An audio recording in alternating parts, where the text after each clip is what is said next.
Ok, hermanos, muy buenos días. Vamos a iniciar nuestra clase de esta mañana. El hermano Jorge Carrillo está atendiendo un compromiso este día y me ha pedido que esté yo con ustedes en esta mañana para tener esta clase donde vamos a abordar el tema de la escatología. ¿Qué les parece si oramos, hermanos? Vamos a orar y una vez que oremos, iniciamos la clase. Son 9:10. Vamos a empezar. Oramos, hermanos.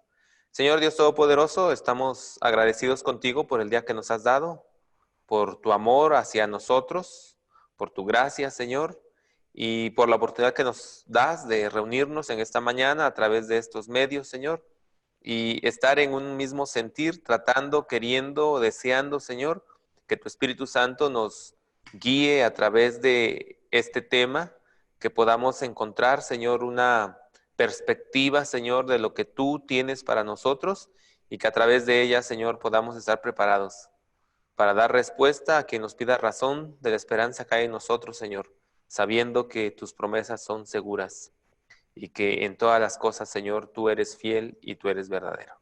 Te alabamos, pues, bendice a mis hermanos allá en los diferentes lugares donde están, guárdalos, y a los que están por llegar en los puntos de reunión, Señor, ayúdalos y bendícelos. Gracias, Señor, por este tiempo.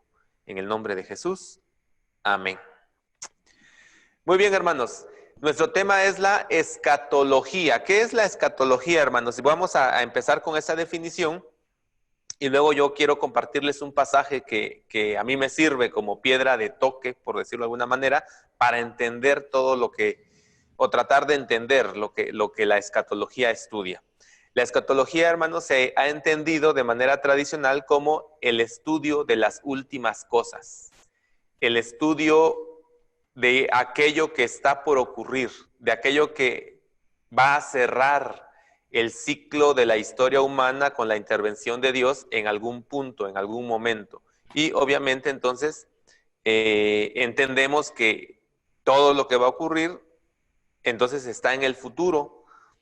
Ya veremos, conforme veamos algunas posturas, a lo mejor no está tan en el futuro, sino que ya está sucediendo, etcétera. Pero esa es la idea de la escatología. La escatología trata de responder cómo va a terminar la historia, hacia dónde nos dirigimos, qué es lo que Dios ha revelado respecto de este tema. Y de eso trata la escatología. Va a haber varios puntos de vista que van a tratar de explicar o de abordar esta temática de la escatología. Ahora yo quiero compartir con ustedes, hermanos, un pasaje que en lo personal, cuando estoy batallando con estos temas y que no puedo llegar a una conclusión, no puedo decir de manera determinante, así es o así va a ser, este pasaje a mí pues me trae paz y me reenfoca, me reenfoca. Y ahorita vamos a ver un poquito de por qué uso la palabra me reenfoca. Está en Hechos capítulo 1, versículos 6, 7 y 8. Hechos capítulo 1, versículos 6, 7 y 8. Dice así: entonces los que se habían reunido le preguntaron, esos son los discípulos, diciendo, Señor, ¿restaurarás el reino a Israel en este tiempo? Versículo 7. Y él les dijo, no os toca a vosotros saber los tiempos o las sazones que el Padre puso en su sola potestad. Versículo 8. Pero recibiréis poder cuando haya venido sobre vosotros el Espíritu Santo y me seréis testigos en Jerusalén, en toda Judea, en Samaria y hasta lo último de la tierra. Voy a detenerme aquí. Obviamente el párrafo termina hasta el versículo 11 y en el versículo 11, en los versículos 9, 10, 11, se vuelve a repetir la idea de estos versículos que yo acabo de leer. Aquí encontramos, hermanos, número 6, la expectativa que tiene todo cristiano. Todos nosotros, hermanos, todos. Yo estoy seguro que todos nosotros, de alguna manera, en algún momento o en estos momentos nos preguntamos, ¿y cómo va a ser el final de las cosas? ¿Y cuándo va a regresar Cristo? ¿Y cómo va a acabar la historia? Y muchas cosas así nos hacemos como preguntas. Así es que es muy natural y es muy válido que usted y yo tengamos esas preguntas, porque al final de cuentas también la gente que no es cristiana nos pregunta, nos hace preguntas al respecto y queremos tener una respuesta para eso. Así es que ahí está el interés que a veces el cristiano tiene por saber el final de los tiempos, manifestada en la pregunta de los discípulos: ¿restaurarás el reino a Israel en este tiempo? Y luego viene la respuesta de Dios: no les toca a ustedes saber los tiempos o las sazones que el Padre puso en su propia voluntad, en su sola potestad. Es decir, la curiosidad, el interés natural que tenemos por saber cómo termina la historia, enfrenta el hecho de que el final de la historia está en las manos de Dios, bajo su voluntad, en su potestad, y que muchas cosas Él no ha querido revelarnos. Y luego el versículo 8, y ese es el que me reenfoca. El versículo 8 dice: pero, es decir, no están ustedes a saber cómo va a ser el final de los tiempos, pero hay algo que ustedes sí deben saber. Recibirán poder, para el caso de nosotros, tienen poder, porque está con ustedes el Espíritu Santo, por lo tanto, sean testigos. Para mí, este pasaje a mí me reenfoca cada vez que quiero entrar y preguntarme el asunto del milenio, y si la bestia, y si el anticristo, y si no sé qué. Este pasaje a mí me reenfoca. No me toca a mí, en muchos sentidos, saber los cómo y los porqués del final de la historia. Lo que para mí es muy cierto es que el Señor me ha hecho su testigo para este tiempo. No para el final, para este tiempo. Así es que para mí, esa es mi piedra de toque, esa es mi ancla al momento de discutir temas de los cuales se encarga la escatología. Dijimos hace un momento que la escatología es el estudio de las últimas cosas. Ahora, ¿qué es lo que ha sucedido con la escatología a lo largo de la historia de la iglesia, hermanos? Miren, yo siempre digo esto cuando enseño escatología o cuando surge el tema, porque surge inevitablemente, va a surgir ese tema cuando platicamos con los hermanos. Yo les digo: hermanos, no nos podemos poner de acuerdo en una plática de 30 minutos, algo sobre lo que la iglesia no se ha puesto de acuerdo en los últimos 2000 años. Es decir, el estudio de la escatología, la importancia de la escatología y las posturas escatológicas han cambiado y evolucionado a lo largo de la historia de la iglesia, y por lo tanto, y esta es la razón por la que nosotros podemos encontrar diferentes posturas, diferentes definiciones de lo que es la escatología y cómo entenderla, cómo explicarla, cómo explicar los eventos. Un mismo evento, dependiendo de la postura escatológica que tengamos o de la postura teológica que tengamos, lo va a explicar de diferente manera. Entonces, esto es así porque en el transcurso de la historia de la iglesia se ha entendido la escatología, o se ha tratado de explicar la escatología de acuerdo al contexto histórico y a la comprensión que los hermanos, los teólogos, han tenido en su propio momento histórico. Es decir, la explicación de la escatología para la iglesia del primer siglo no es la misma que para nosotros. Y usted lo puede ver en los mismos escritos del Nuevo Testamento. Para ellos, el regreso de Cristo, por ejemplo, era algo inminente, estaba a punto de suceder. Conforme va pasando el tiempo y lo que la teología llama el retraso de la parusia, el retraso de la venida de Cristo, se tiene que cambiar la comprensión teológica de lo que va a suceder o de cómo van a suceder las últimas cosas. Durante el tiempo, por ejemplo, de la Edad Media, se va a poner mucho énfasis en el asunto del milenio, porque está a punto de cumplirse 1000 años. Y entonces vuelve a suceder eso. Lo mismo nos pasó a nosotros. Somos de la época del año 2000. Usted se acuerda, 1998, 1999. Se decían un montón de cosas. ¿Por qué? Porque cada que se está llegando a este fin de un milenio, en el caso de nosotros fue el segundo milenio, pues hay un renovado interés en, bueno, ¿será que ahora es que se va a cumplir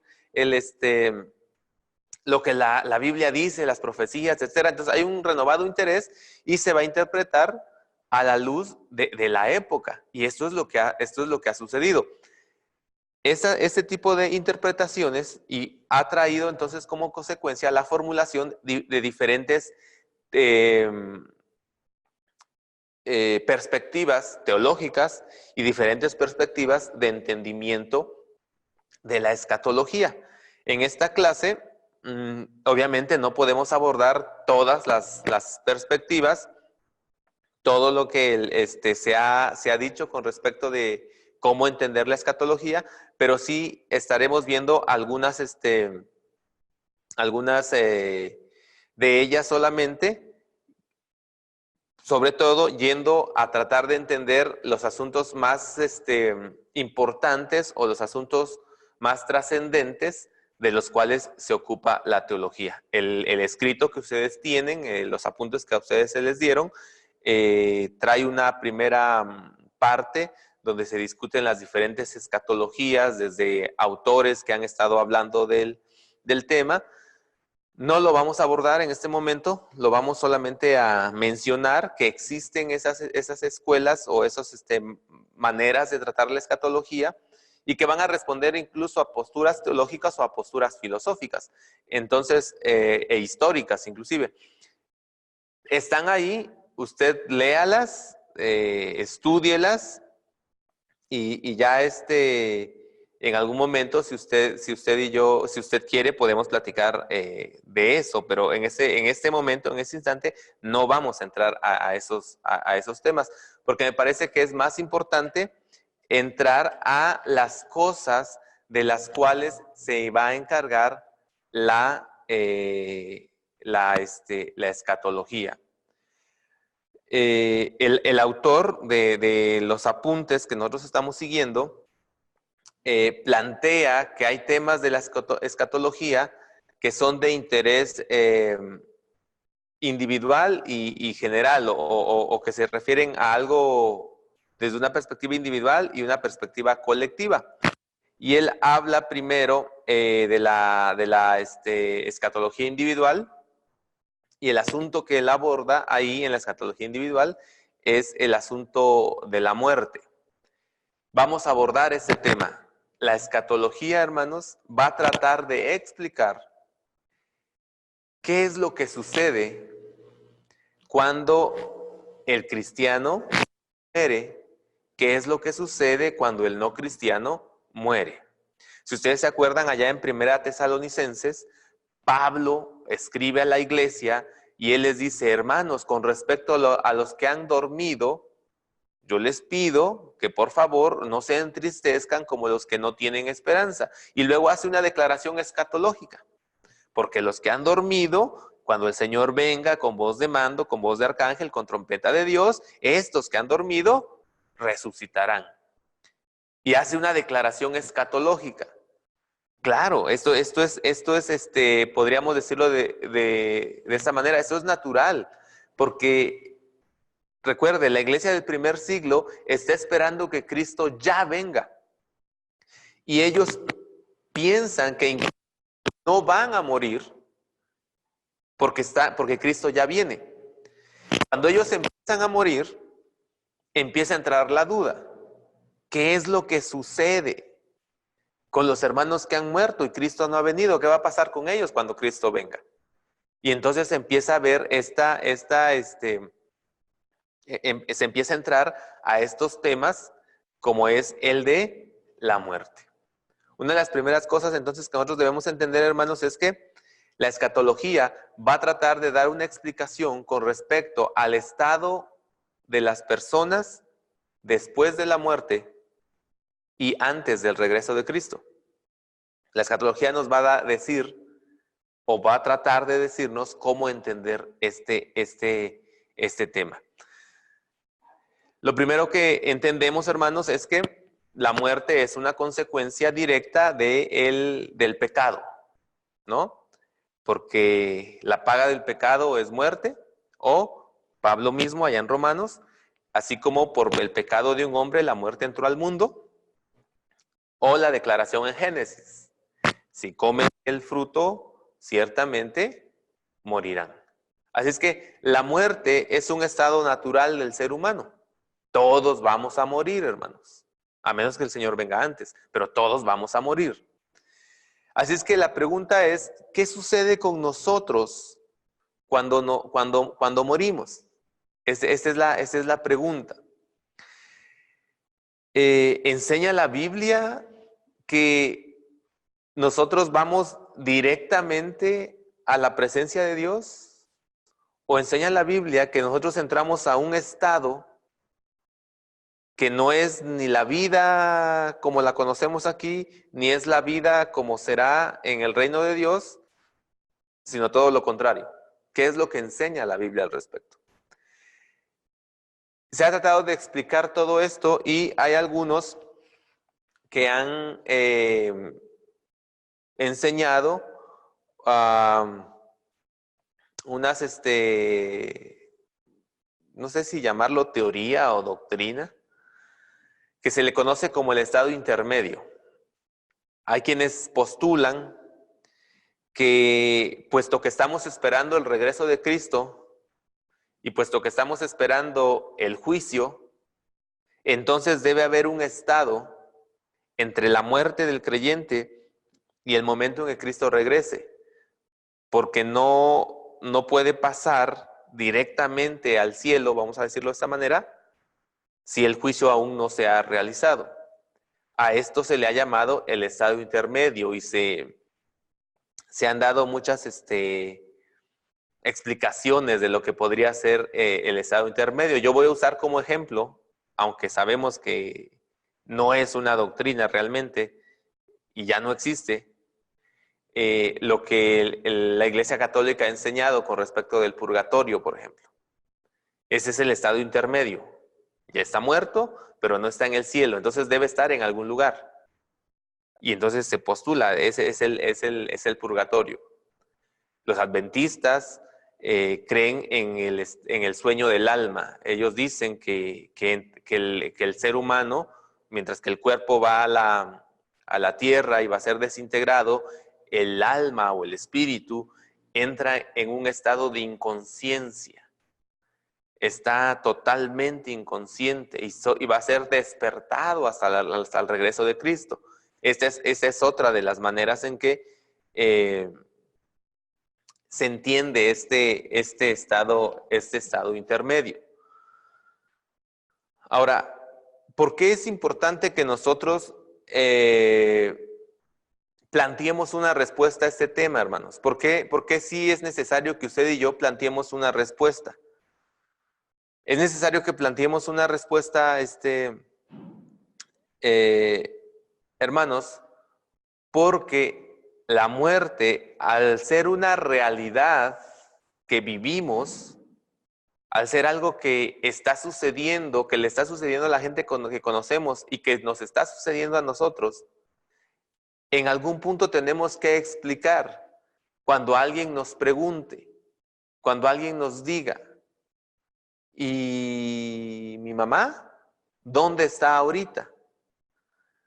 ¿O qué ha pasado con ella?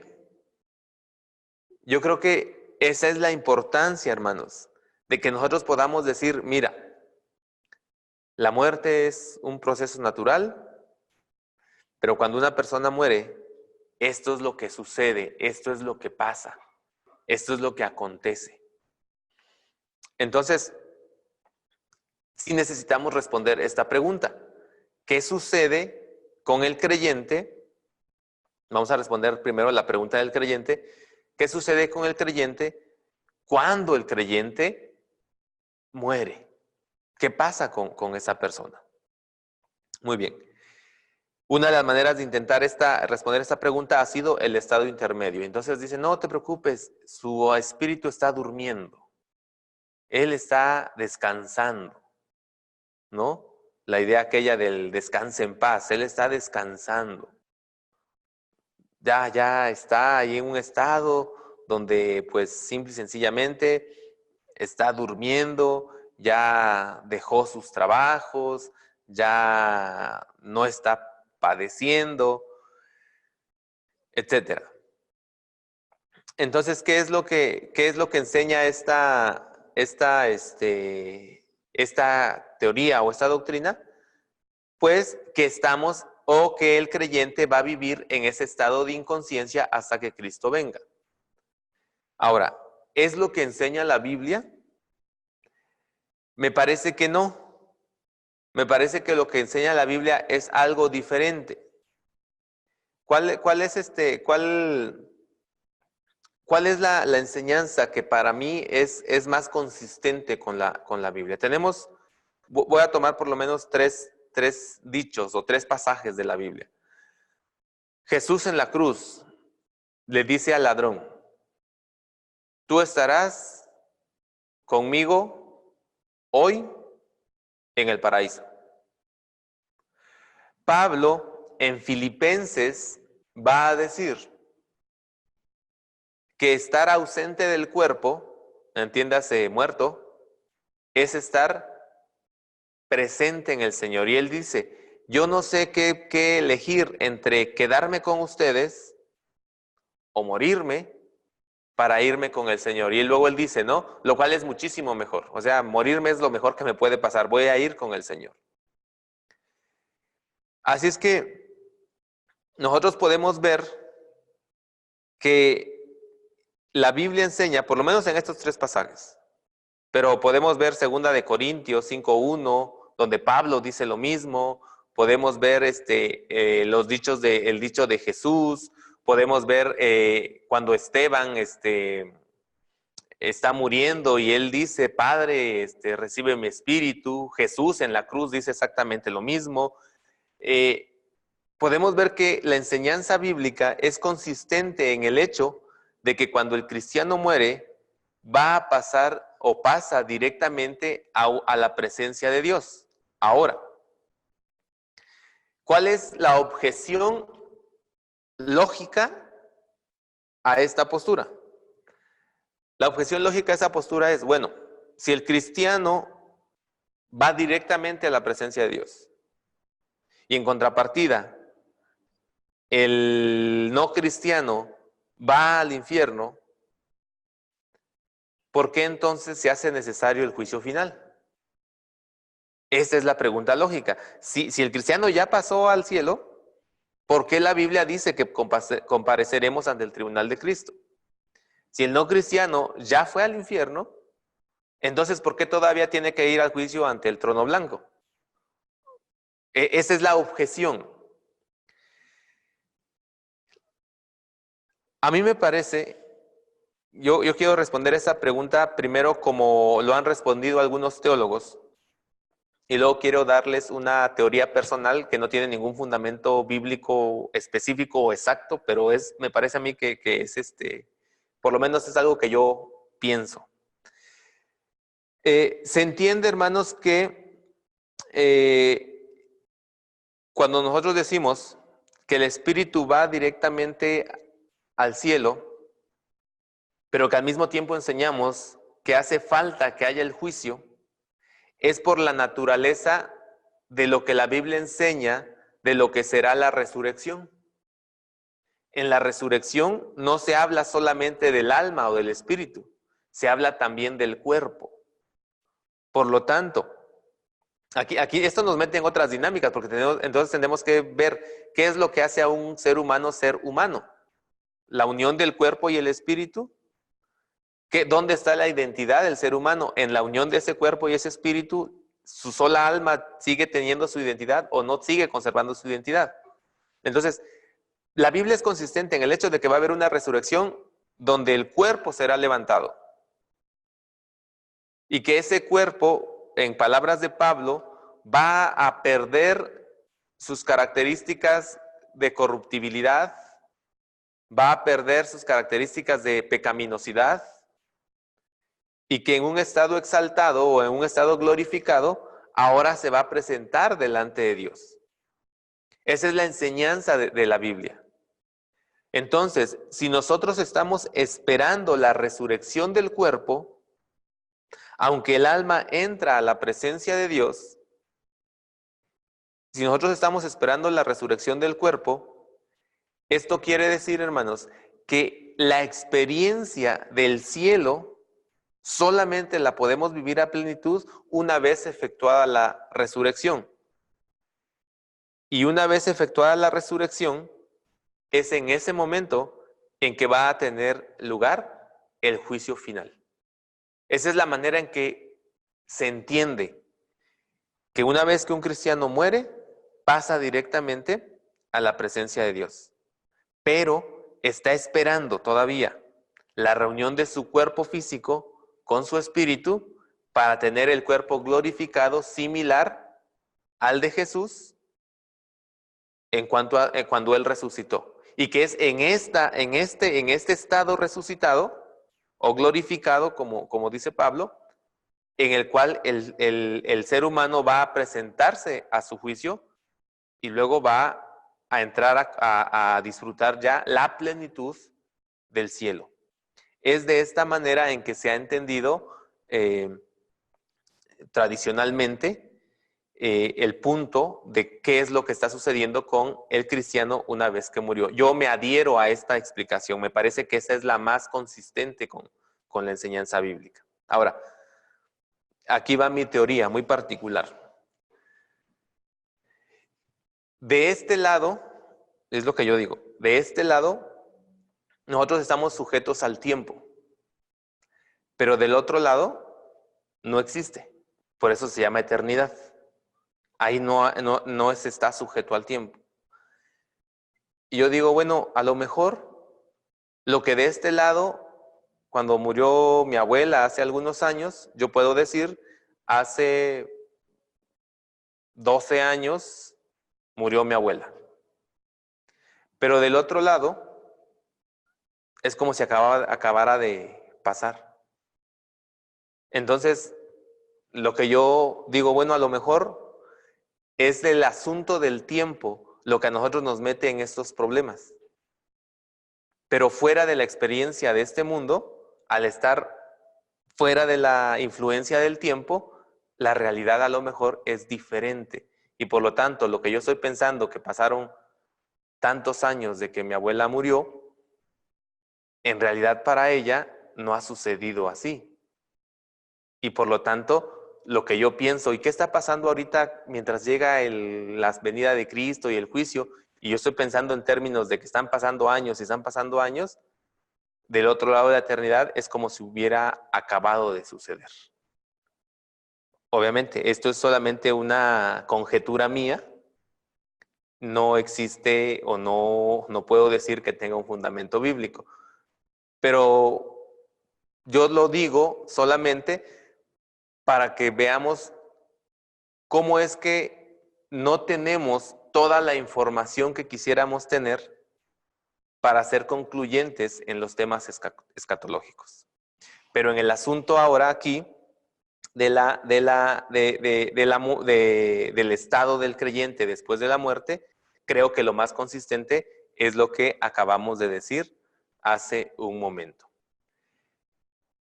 ¿Hasta aquí alguna pregunta, hermanos? ¿Alguien tiene alguna pregunta, alguna observación? Recuerde, levantamos la mano allá en Monterrey. Permítame, hermano, déjeme, es que no encuentro. Ahí está. Adelante, hermano. Buenos días, hermano. Buenos días, mi hermano. Nomás quería comentar lo que usted dice es correcto, nomás quería complementar. Yo entiendo un poquito, yo estudié leyes, entiendo un poquito que lo que es el juicio es terminología legal y muchas veces cuando vemos un juicio pensamos que es todo en una sola exhibición y el juicio tiene diferentes partes. Y cuando vemos el juicio, yo así lo entiendo también muy personalmente, es que el juicio tiene lo que es la presentación de pruebas, pero hay un veredicto y hay una sentencia. Y muchas veces no es en la misma exhibición. Yo quiero entender esto del juicio como que obviamente el Señor no lo dice en Hebreos 9:27, el cuerpo muere, una vez que el hombre muere, sigue inmediatamente el juicio. Pero el veredicto ya se dictó, porque si moriste con Cristo, vas al cielo. Si moriste sin Cristo, vas al infierno. Pero en el periodo de espera, falta dictar sentencia. Cuando el Señor venga a juzgarnos, como dice la Biblia, que compareceremos ante el trono, el Señor dictará sentencia de un veredicto que ya se estableció. Y es la sentencia la que nos lleva a las bodas del Cordero, cuando está preparado para el diablo. Eso es lo que yo más entiendo en cuestiones de terminología legal, aplicándolo a esto. No sé si estoy bien o estoy mal, pero a mí me parece que es algo, bueno, humanamente hablando me parece lógico. Lo que, pues, obviamente la Biblia dice que si yo estoy sin Cristo, estoy muerto. Y si tengo a Cristo, ya pasé de muerte a vida. Entonces, cuando muero, el veredicto ya se dictó, no hay marcha atrás, no hay manera de cambiar la decisión, de morir con o sin Jesús. Pero la sentencia es la que vendrá cuando el Señor venga, ¿verdad? A decir, ¿sabes qué? Bienvenido, o ¿sabes qué? Apártate de mí. Entonces, en mi opinión, no sé si estoy bien o estoy mal, no. Es la dejo para los hermanos. Gracias, hermano. La desventaja del ejemplo, hermanos, es que nosotros estamos pensando en términos de un juicio moderno o un juicio en nuestra época. Si nosotros queremos tomar esos términos y tratar de explicarlos desde esa perspectiva, tendríamos que hacer un estudio de cómo eran los juicios en aquella época, más que en nuestra época. Sin embargo, yo creo más bien que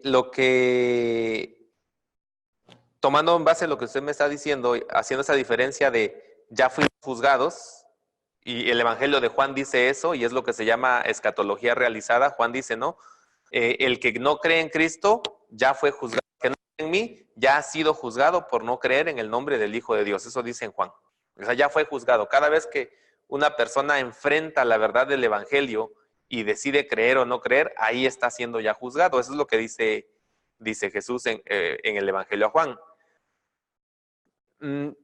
Yo creo que más bien el juicio final, podríamos decir, es como hacer pública la sentencia. Ya se hizo el juicio, el hecho de que una persona vaya al infierno o vaya a la presencia de Dios, ya ha sido determinado por la decisión que esa persona tomó con respecto de Cristo en la tierra. Va a ser en el juicio donde esa sentencia se va a hacer pública para toda la humanidad. Para mí esa sería la diferencia solamente. Para mí esa sería la diferencia. Pero ya no estamos hablando de que en ese momento se van a reunir las pruebas y Jesús me va a decir, mira, así estuvo. Me parece que sí se va a dar una explicación solamente. Bueno, esa es mi postura. Se va a dar una explicación por qué este va a ir al cielo y por qué este va a ir al infierno. Me parece que esta parte sí, pero no hemos llegado a ese tema todavía del juicio. Más adelante vamos a ver la postura del juicio, pero yo adelanto, para mí es eso. Y sí, efectivamente, cada uno de nosotros es juzgado por la decisión que toma con respecto de Cristo. Ahora, solamente para mencionar esto, recuerde que también se habla acerca de los grados de castigo. Jesús dijo a las ciudades impenitentes, Betsaida, Capernaum, les dijo, si estos milagros se hubieran hecho en Sodoma y en Gomorra, hace tiempo se hubieran arrepentido. Por lo tanto, les digo, en aquel tiempo será más tolerable el castigo a ellos que a ustedes. Entonces, pareciera que ahí hay una diferenciación de castigos, como que hay un grado de castigo. Para algunos tendrá que ser más severo, para otros va a ser menos severo. Algunos dicen que ese grado de castigo tiene que ver con la cantidad de luz que se recibió con respecto a la voluntad de Dios, etcétera. Pero bueno, ese es el tema del juicio. Vamos a llegar un poquito más allá ahorita. Bien, ¿alguien más, hermanos, quiere participar? ¿No? No, ¿verdad? No vi ninguna mano levantada. Ok, hermanos.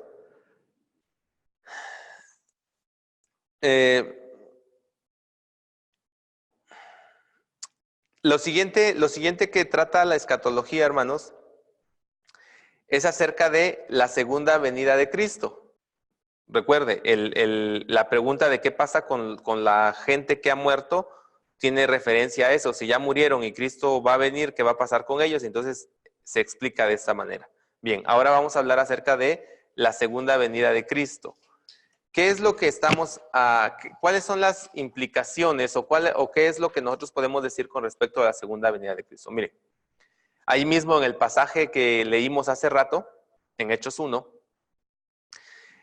dice que Jesús fue alzado, fue recibido en el cielo, y dos varones, se presume que son ángeles, le preguntan a los discípulos, Galileos, ¿por qué están mirando al cielo? Este mismo Jesús que ha sido tomado de vosotros al cielo, así vendrá como la habéis visto ir al cielo. Una de las cosas que es consistente en la Biblia, hermanos, la enseñanza es el hecho de que Cristo va a regresar. De eso nosotros no tenemos ninguna duda. Es algo que va a suceder de manera real, total, absoluta. Él viene, Él va a regresar. Jesús lo enseñó allá en Mateo 24, 25, en esos pasajes apocalípticos del Evangelio. Él habló de que Él va a regresar. Como el relámpago que de oriente a occidente alumbra, así será la venida del hombre, del Hijo del Hombre, que será visto por todos, etc. Entonces, si algo está definido, hermanos, con respecto a lo que en el futuro va a suceder, es que Jesús va a regresar. De eso no tenemos ninguna duda. Yo digo que el cristianismo es definido por 3 eventos históricos. Uno lo llamamos Navidad, Cristo nació en esta tierra. Otro lo llamamos Semana Santa, Cristo murió y resucitó por los pecadores. Y el tercer evento está por suceder, Él va a regresar por su iglesia. Entonces, la Biblia nos enseña que esto es algo definitivo, es algo que va a suceder. Ahora, así como la Biblia nos enseña que el regreso de Cristo es algo absolutamente cierto, también la misma Biblia nos enseña que el momento de su regreso es totalmente incierto para nosotros. Es decir, ninguno de nosotros puede decir en este momento, en esta época, en este año, después de que suceda esto, Cristo vendrá. No, la Biblia enseña que no se puede establecer con certeza total el momento en que esto va a ocurrir. Sí se nos dice con certeza absoluta que Él vendrá. Lo que no se nos dice es cuándo vendrá. No hay ningún pasaje que nos diga, porque de hecho el mismo Jesús dijo que del día y de la hora nadie sabe, ni los ángeles, ni el Hijo, sino solamente el Padre sabe.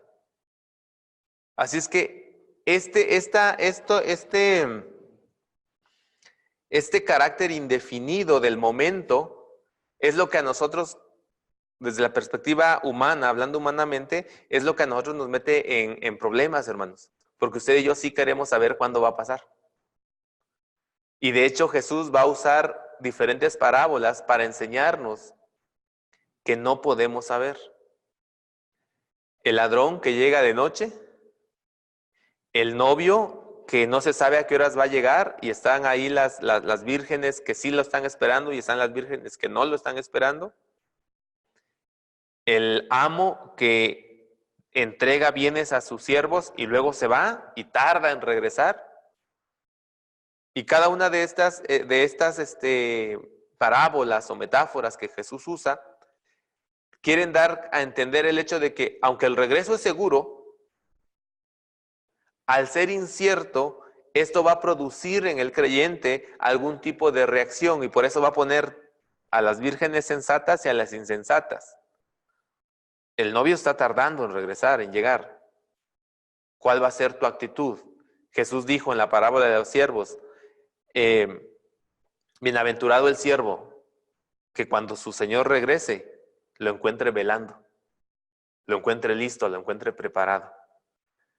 El hecho de que el regreso de Cristo, hermanos, no lo podemos definir en términos de ponerle una fecha, una hora, un día, debe producir en nosotros el carácter de estar vigilantes, porque puede suceder en cualquier momento. Debemos estar vigilantes. En cualquier momento nuestro Señor puede regresar. Ahora, ¿cómo va a regresar? Cuando Él venga, ¿cómo va a regresar? Los testigos de Jehová dicen que ya regresó en 1914 o algo así, pero que su regreso ha sido invisible, es espiritual. Hay algunas otras denominaciones o sectas que enseñan que el regreso de Cristo se ha producido en un ámbito celestial. Entonces, ¿cómo va a regresar? Bien, la Biblia enseña, hermanos, que Jesús va a regresar de manera personal. Este mismo Jesús que fue llevado de ustedes, que fue tomado de ustedes al cielo, así vendrá, como le habéis visto. El regreso de Cristo es un regreso personal. Él viene, hermanos, en persona. Y se le va a poder reconocer. Se le va a poder ver. Pablo lo dice en Tesalonicenses. Juan lo dice en Apocalipsis. Que cuando Él venga, todo ojo le verá. Se le va a reconocer. Así es que es un regreso personal y es un regreso físico.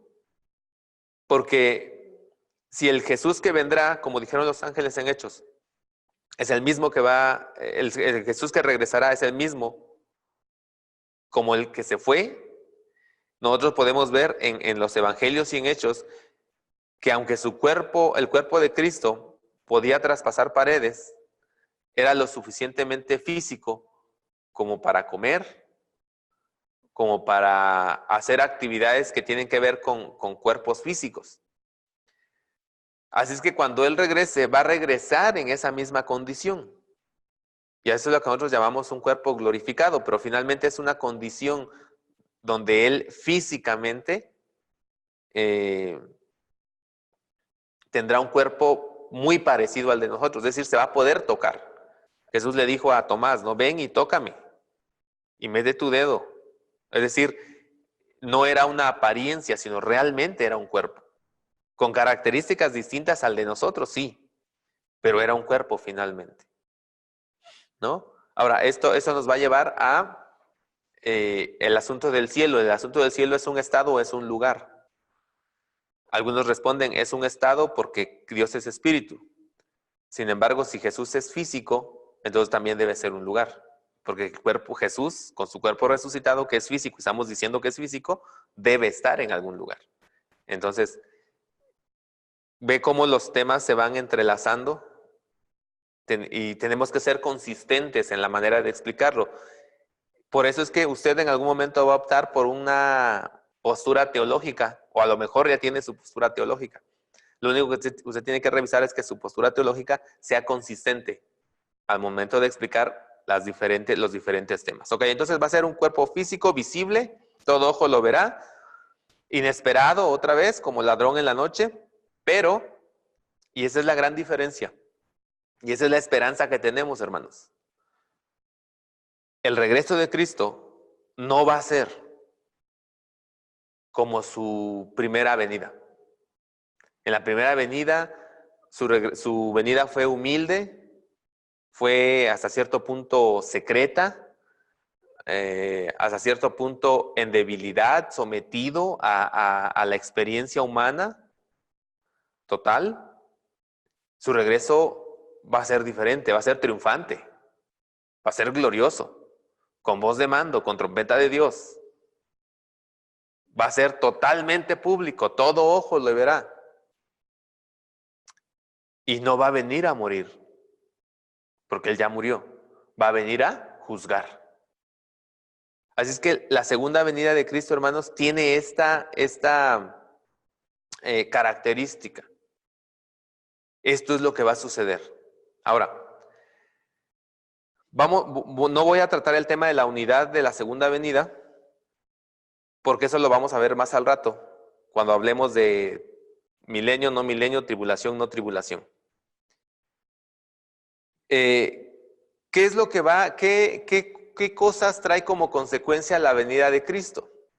Pablo en Tesalonicenses dice que cuando Cristo venga, los muertos en Cristo resucitarán primero, y los que estén vivos o estemos vivos seremos arrebatados al cielo. Por lo tanto, entonces, una de las consecuencias directas de la venida de Cristo es la resurrección. El hecho de que el Señor regrese va a marcar la resurrección de los muertos. Va a marcar el arrebatamiento de su iglesia y por lo tanto, digo yo, va a marcar el término de la historia como la conocemos. Obviamente es un evento de proporciones cósmicas el hecho de que Él regrese. Y eso va a cambiar totalmente la manera en que se está desarrollando la historia humana. Esto es interesante y es emocionante. ¿Cómo va a suceder? Bueno, eso lo vamos a discutir ahorita, si es que logramos por lo menos hacer algún tipo de consenso. Pero va a hacer de esta manera, y ese regreso, como va a ser totalmente visible, va a afectar tanto a la iglesia, tanto a los justos como a los injustos. No es un asunto donde solamente Él va a tratar con su iglesia, con su pueblo, no. Él va a tratar con toda la humanidad. El regreso de Cristo va a afectar toda la humanidad. Y esa es la segunda consecuencia. Entonces, el juicio final. Cristo viene, se efectúa la resurrección y como consecuencia viene el juicio final. Ahora, aquí es donde entramos a lo que decíamos hace rato. Bien, si el cristiano que ha muerto ya pasó a la presencia de Dios, ahora va a tener que ser sometido a un juicio, porque todos tenemos que ser juzgados según la Biblia. No solamente los que estén vivos entonces, todos debemos ser juzgados, creyentes y no creyentes. Lo primero que debemos decir entonces es que toda la humanidad va a enfrentar un juicio. Hebreos lo dice así, porque está establecido que el hombre muera y después el juicio. O Pablo lo va a decir, cuando el Señor venga y juzgue a toda la humanidad conforme a mi evangelio. Lo va a decir en Romanos. Entonces, el juicio final, hermanos, es un evento futuro y es un evento que va a suceder con toda seguridad. Cristo va a ser el juez y toda la humanidad va a estar sujeta a ese juicio. Ahora, aquí es donde entramos en los asuntos que decíamos hace rato. ¿Cuál va a ser la base del juicio? De alguna manera podríamos decir que la base del juicio, pues sí va a ser nuestro comportamiento, porque Jesús dijo que así va a ser. Esa es la base del juicio, el comportamiento humano. Sin embargo, para el creyente, aun cuando va a ser juzgado de acuerdo a su comportamiento, el veredicto o la sentencia no va a estar determinada por ese comportamiento, sino por el hecho de haber entrado en una relación con Cristo durante su vida en este planeta. Esa va a ser la base de su sentencia. La manera en que vivió sí va a servir para determinar las recompensas o los elogios que va a recibir de su Señor. Jesús lo dijo. Y los llamará y les dirá, benditos de mi Padre, ustedes me dieron de comer, ustedes me vistieron, ustedes hicieron esto. Vengan, entren al gozo de su Señor, bien hecho, buen siervo y fiel. O como lo describe Pablo en 1 Corintios, cuando habla del tribunal de Cristo. Y él dice, nosotros como peritos arquitectos pusimos el fundamento, que es Cristo. Alguien más construyó sobre ese fundamento y está hablando de la enseñanza doctrinal. Y luego dice, pero cada quien es responsable de lo que construye encima de todo eso. Puede construir con madera, con piedras preciosas, con paja. Pero al final del tiempo, todo eso va a ser probado por el fuego. Y solo lo que permanezca, dice Pablo, va a ser digno de elogio. Quien construye con paja, con madera, va a perder todo, aunque va a ser salvo. Entonces, creo que esta es la razón por la cual decíamos hace rato con respecto del juicio. ¿Por qué hay necesidad del juicio? Porque se va a hacer evidente y pública la sentencia. Y se va a hacer evidente a los ojos de toda la humanidad las razones y los porqués de lo que Él va a estar entregando a cada ser humano en particular o a cada creyente en lo particular. Y aquí nos lleva a otro punto, hermanos. ¿Usted qué piensa? ¿En el juicio van a ser revelados sus pecados? ¿O no? Nada más vamos a ver los pecados de los inconversos y los otros no van a ser revelados. ¿Qué piensa? ¿Alguien quiere participar con esta pregunta? ¿Serán dados a conocer nuestros pecados? Somos creyentes, vamos a ir al cielo. Pero la pregunta es, ¿van a ser dados a conocer nuestros pecados en ese momento en el juicio? ¿Qué piensa, hermano? A ver, mi hermano de Monterrey, permítame, ya le doy.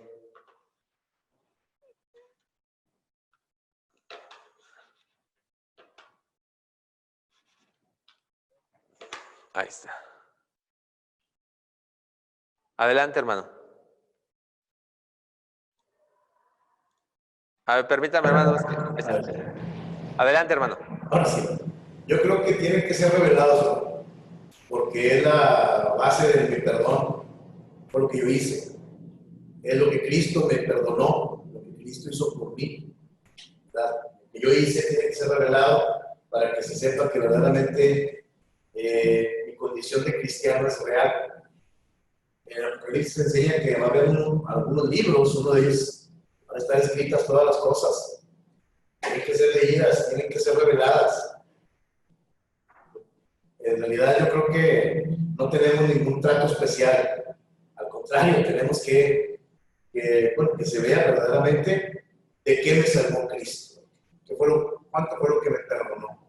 Esa es mi opinión, yo creo que sí. Somos los primeros, hermanos, que vamos a tener que ser ahí, pues, revelados delante de todo. Creo yo. Gracias, hermano. ¿Alguien más, hermanos? A ver, hermano de Houston, adelante. Hermano, ¿me escucha? Sí. Ok, hay un texto que dice el apóstol Pablo que cada quien reciba según lo que haya hecho mientras estaba en el cuerpo. Entonces, si pecamos, yo creo que vamos a recibir una sanción por esos pecados. Yo creo que van a ser expuestos esos pecados el día de nuestro juicio. ¿Sí? Eso es lo que yo pienso. Para que según a ese texto van a ser expuestos nuestros pecados porque vamos a recibir lo que hayamos hecho mientras estábamos en este cuerpo. ¿Sí? Es lo que yo pienso. Gracias, hermano. Definitivamente, hermanos, yo creo que nuestros pecados sí van a ser expuestos. La gran diferencia con nosotros, hermanos, es que esos pecados van a aparecer como perdonados. Pero la verdad, hermanos, es que aun cuando aparezcan como perdonados, es mi postura personal, van a ser causa de vergüenza. Para mí. Van a ser causa de vergüenza. Pero al mismo tiempo que van a ser causa de vergüenza, eso mismo va a hacer que la gloria que Dios reciba, pues sea algo que vaya más allá de lo que yo puedo imaginar, porque entonces la humanidad entera va a decir, y a pesar de lo que Rafael hizo, a pesar de todo lo que estamos viendo que él hizo, lo perdonaste. ¿Fuiste capaz de morir por él? Me parece que eso lo va a él a ensalzar más, o va a hacer más evidente la gran misericordia que nos ha tenido. Ahora, esto no quiere decir que yo esté diciendo, bueno, hermanos, pues ahora pequemos para que sea aumentada la gloria del Señor el día del juicio. No, no estoy diciendo eso, el Señor nos libre de hacer eso. Pero sí me parece a mí que aun cuando nuestros pecados van a ser expuestos como cristianos y nos van a producir vergüenza definitivamente, la gran diferencia es que aparecerán como perdonados. Y al aparecer como perdonados, eso va a hacer que toda la gloria se le atribuya a Dios. Y obviamente la manera en que yo estoy viviendo mi vida aquí para el Señor, mi compromiso con Él, mi esfuerzo por agradarle, mi crecimiento en santificación y todo eso, pues va a merecer elogio o va a merecer reprobación de parte de Dios, aun cuando yo voy a ser salvo, pero sí voy a tener que enfrentar eso. Ahora, el no cristiano, obviamente, finalmente se le va a decir, ¿no? ¿Por qué no va a ser salvo? Y se le va a presentar toda la evidencia de lo que una vida alejada de Dios produjo en él. Y todos van a saber que el juicio de Dios es justo.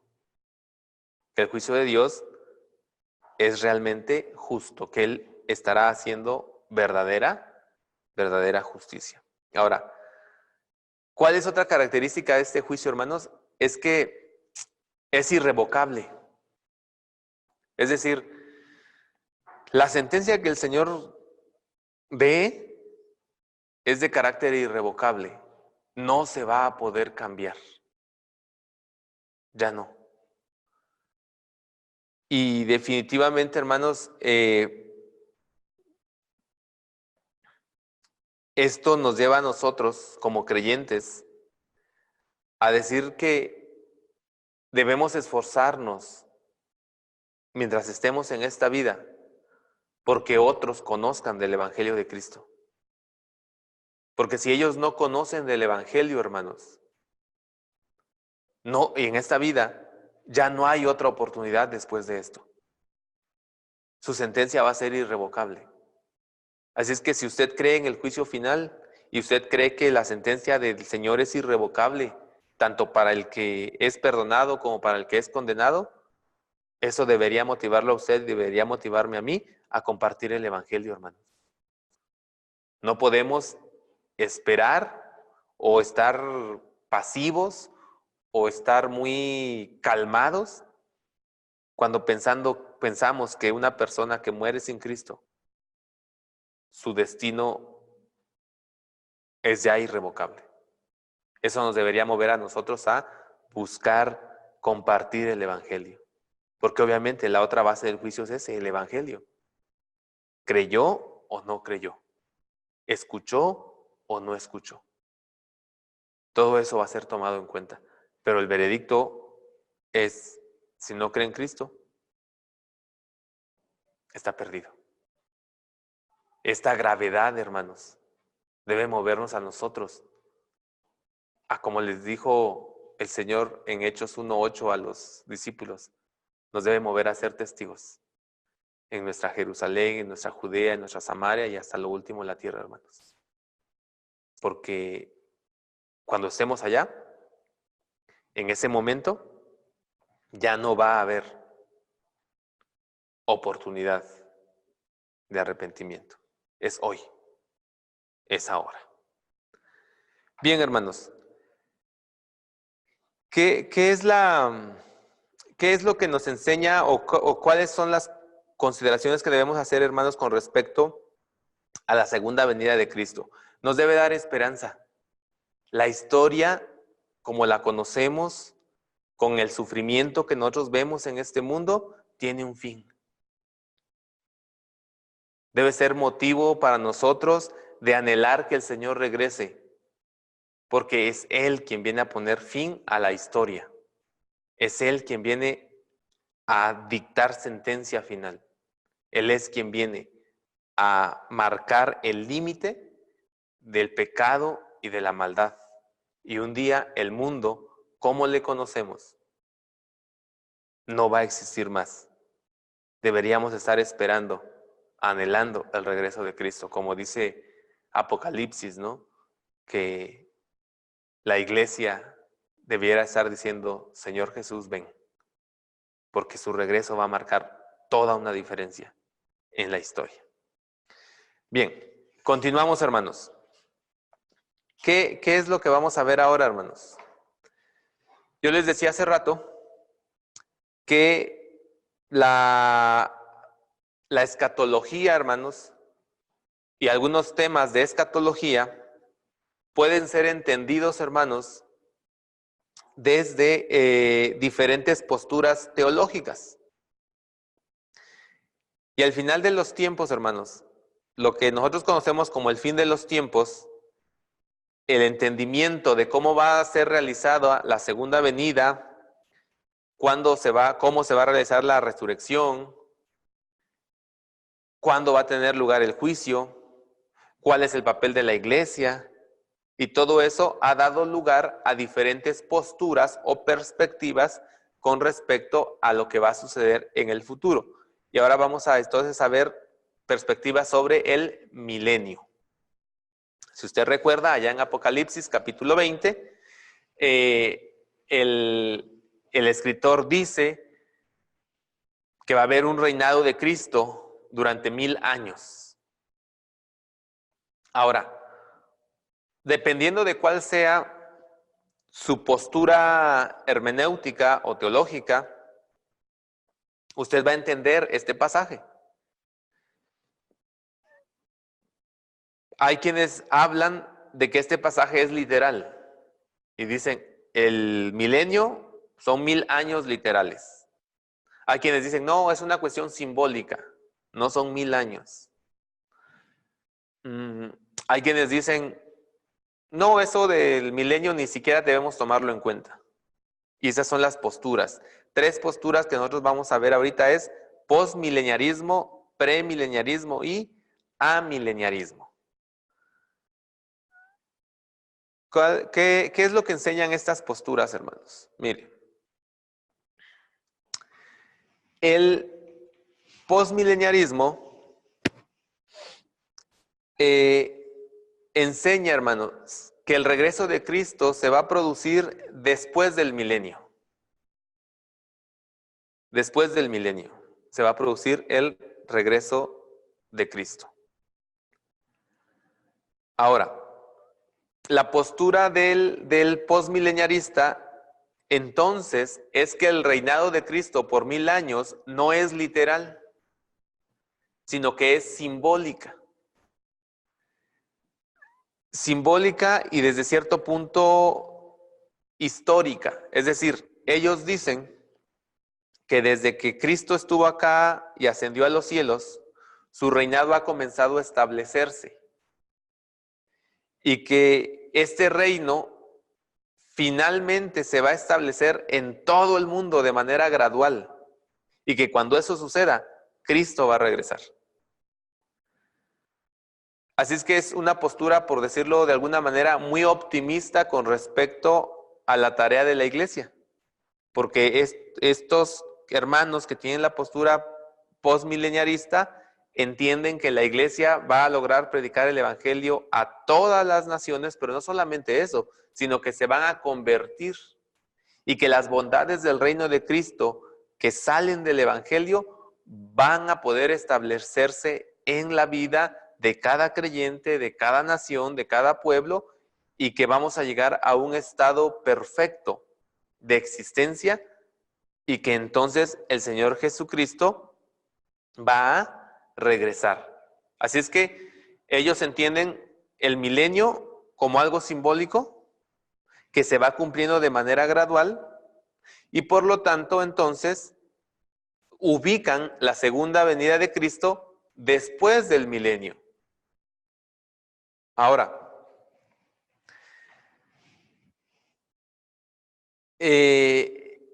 los posmileniaristas entonces, hermanos, no creen que haya una tribulación literal de 7 años, sino que también la interpretan de manera simbólica. La tribulación es esa lucha de la iglesia histórica en su trabajo de hacer avanzar el reino. Y eso es lo que ellos enseñan. El posmileniarismo es muy seguido en este tiempo. No exactamente. No tiene tanto auge, debido a que la historia más bien nos está diciendo que en lugar de ir bajando la violencia y el pecado, en realidad está en aumento. Y si la idea de ellos es que el reino de Dios se va a establecer de manera paulatina y gradual y cada vez más va a ser afectada la humanidad por este reino de Dios, pues entonces parece ser que en estos momentos está sucediendo exactamente lo contrario.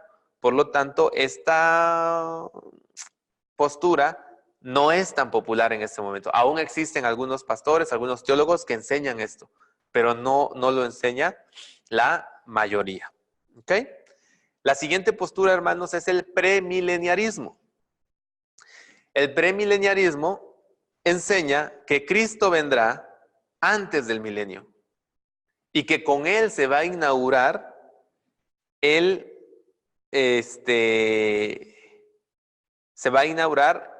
ese reino milenial. El premileniarismo, entonces, entiende el milenio como literal, y si no literal, por lo menos como algo, como un periodo de tiempo sustancial, lo suficientemente grande, largo, como para considerarlo como un milenio. Eso es lo que ellos entienden. El premileniarismo dice, Cristo va a regresar antes del milenio y va a establecer su reino de 1000 años. Ahora, los premileniaristas, dentro de los premileniaristas están los que son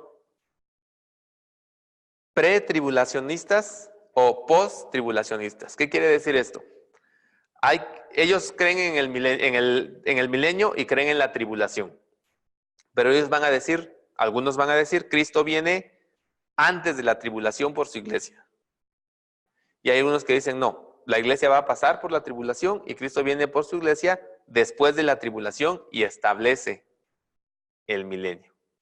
Ahora, a diferencia de los postmileniaristas, que entienden que el establecimiento del reino de Cristo es una cuestión gradual que va sucediendo conforme la iglesia va predicando, los premileniaristas dicen que no. Ellos dicen, va a llegar un punto donde la maldad va a ser tal que Cristo tiene que intervenir, Él pone fin a la historia y Él va a establecer su reino. Va a ser una situación más bien como donde Él va a intervenir de manera directa para cambiar el transcurso de la historia. Eso es lo que dicen los premileniaristas. Mientras que el posmileniarismo también enseña que ese periodo milenario, la presencia de Cristo es espiritual, los premileniaristas enseñan que la presencia de Cristo es física. Él va a estar físicamente en ese periodo de 1000 años. Esas son las características del premileniarismo. Y es una perspectiva escatológica que es muy popular hoy en día. Hay muchos premileniaristas actualmente. Es la teoría que más se sostiene. Sobre todo porque también está enseñada por una postura teológica que es el dispensacionalismo. El dispensacionalismo es algo que está muy extendido y ellos enseñan una postura premileniarista. Así es que esa es una de las posturas más extendidas. El amileniarismo. ¿Qué pasa con los amileniaristas? Los amileniaristas, ellos dicen que no va a haber milenio. Eso es lo que ellos enseñan. Mientras el posmilenialismo dice, sí hay un milenio, pero es simbólico y tiene que ver con el avance de la de la historia de la iglesia y la constitución del reino de Cristo en la tierra como obra o como consecuencia de la obra evangelística de la iglesia, y Cristo regresa. Y mientras que el premileniarista dice, Cristo va a regresar y va a establecer su reino de un milenio, el amileniarismo dice, ni lo uno ni lo otro.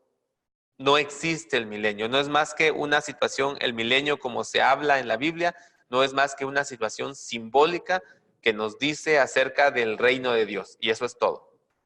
Pero no existe como tal, no podemos esperar, perdón hermanos, no podemos esperar que efectivamente exista, que efectivamente va a existir como tal. Literalmente, dicen los amileniaristas, no existe. Simple y sencillamente es un símbolo. Esta es la postura de los amileniaristas. ¿Qué es lo que ellos, porque ellos dicen que no va a haber milenio? Porque ellos dicen que el lenguaje que se está hablando en Apocalipsis es un lenguaje simbólico, y por lo tanto el milenio en realidad es un símbolo solamente del reinado de Cristo. Y eso es todo, y que el reinado de Cristo empezó desde que Él estableció la iglesia en Pentecostés o en la iglesia primitiva, pues, y que sigue sucediendo hasta ahorita, y que lo único que la iglesia está esperando no es ni el cumplimiento del milenio, ni el cumplimiento de la tribulación, ni nada de esos.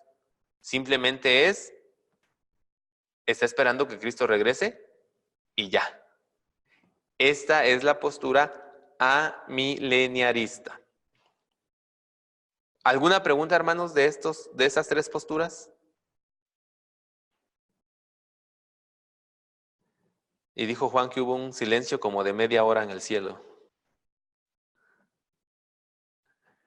¿Había usted escuchado de esas posturas con respecto a los últimos tiempos? A ver, allá en Monterrey. Permítame, hermano. Es que tengo un problema con el... Ahí está. Adelante, hermano. La pregunta general del grupo. Bueno, dentro de los premileniaristas hay un grupo medio tribulacionista. Ajá. Que son los que están ahí adelantados. Pero ese es otro. ¿Usted qué opina, hermano, en cuanto a la hermenéutica bíblica y todo lo que se sabe? ¿Cuál es la postura? Que la Biblia. Ok, gracias, hermano. Sí, gracias por su participación. Sí, solamente mencionar lo que el hermano acaba de decir. Dentro de los premileniaristas, tribulacionalistas, hay una postura que se llama mid-tribulacionalista o medio tribulacionalista. Ellos dicen que el regreso de Cristo no va a ser ni al principio de la tribulación ni al final de la tribulación, sino a la mitad, ¿no? Y se basan en algunas pasajes en Apocalipsis que habla de los 3 años y medio. Recuerde, 7 años de tribulación se dividen en 2 periodos de 3 años y medio. Y ellos dicen, a los 3 años y medio, Cristo viene y se lleva a su iglesia, que nada más va a pasar por media tribulación y no por la completa. Finalmente es solamente una variante de lo que está sucediendo. ¿Qué creo yo con respecto del milenio, hermanos? Yo pienso, o yo creo, que vuelvo otra vez a mi piedra de toque, Hechos capítulo 1, versículos 6, 7 y 8. Jesús dijo, no les toca a ustedes saber las sazones ni los tiempos. Uno de los problemas de este tema, hermanos, es que cuando nosotros nos metemos mucho y tratamos de encontrar una postura que nosotros digamos explica todo y eso, nos distrae de lo verdaderamente importante.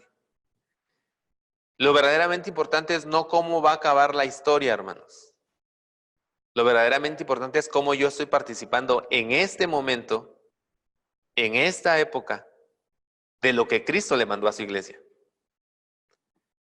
¿Cómo va a terminar la historia? Eso está en las manos de Dios.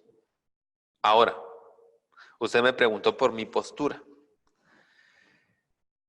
Yo pienso que el milenio, hermanos, es un asunto en Apocalipsis, es un asunto simbólico. Para mí, no podemos entender de manera literal el gobierno o el reinado de 1000 años. Si ustedes se acuerdan en el relato en Apocalipsis, se dice que al principio del reinado de 1000 años, Satanás va a ser atado. Y luego Cristo va a reinar durante 1000 años. Y al final de los 1000 años, Satanás va a ser desatado. Y que Satanás va a ir y va a engañar a las naciones y los va a reunir para ir en guerra contra contra Jesús y su pueblo. Y entonces ahí van a ser derrotados y ahí sale aquel asunto de la batalla del Armagedón, etc. Para mí, y solamente estoy hablando desde una perspectiva lógica, no me parece lógico decir que Satanás va a ser atado durante 1000 años y al final lo vamos a desatar, vamos a dejar que vuelva a hacer todo su desperfecto para derrotarlo finalmente. Para mí cabe más esta explicación en el sentido de que cuando Cristo vino a la tierra y murió, ahí fue donde Él puso punto final a la obra de Satanás. Pero como no se ha efectuado el juicio todavía, Él tiene influencia aún sobre el mundo. Y conforme más se va acercando el final del tiempo, esa influencia de Satanás y la rebeldía del ser humano se va a intensificar. Por eso es que va a ser necesaria la intervención del Señor, para que Él ponga punto final a eso. Esa es la manera en como yo la entiendo, hermanos. Y de una vez me adelanto. Por eso yo no soy de la postura tampoco de que vaya a haber una tribulación literal de 7 años. Y yo le digo que esto es porque debo ser consistente. Si el milenio, desde mi perspectiva, es simbólico, entonces la gran tribulación, como se le conoce, pues también tiene que ser simbólica. Por lo tanto, yo interpreto que la iglesia está en la tribulación. En el mundo tendrán aflicción, dijo el Señor. Ya estamos pasando por esa tribulación.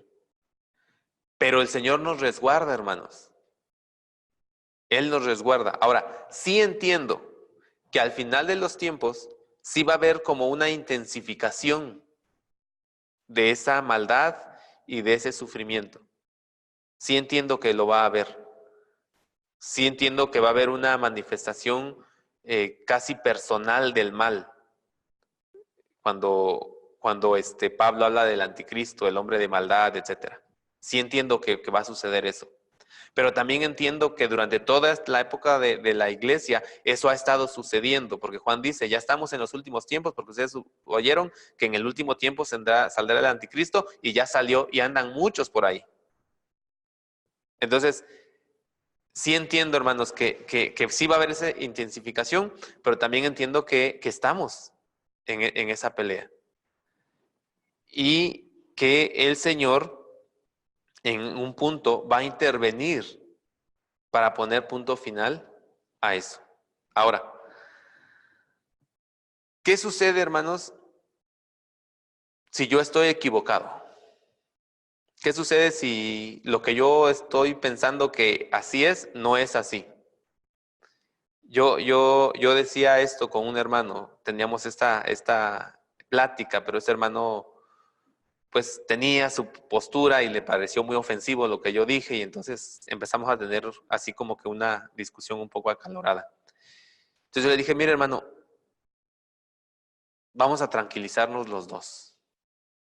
Cuando el Señor venga por nosotros, Yo sé que usted va a estar ahí y yo sé que yo voy a estar ahí. Así que vamos a estar juntos en el cielo.